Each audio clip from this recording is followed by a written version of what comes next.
It's never fun to have a customer return a product or say they're dissatisfied with your services, but it happens.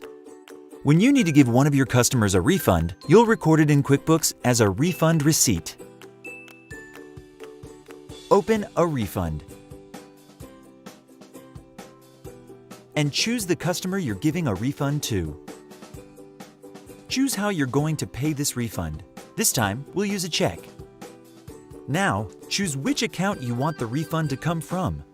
We'll choose the checking account. Choose the product or service you're giving this customer the refund for. Check the amount. Make sure it's the amount of refund you want to give this customer. When you're finished with the refund receipt, click Print Now or Print Later to print it out. Or enter the check number if you wrote this refund check by hand. Then, click Save and Close. To see where this refund went, go to your customer list and choose the customer you refunded. Look at the list of transactions for this customer. You'll see the refund. QuickBooks automatically added the refund to your customer's records. Now,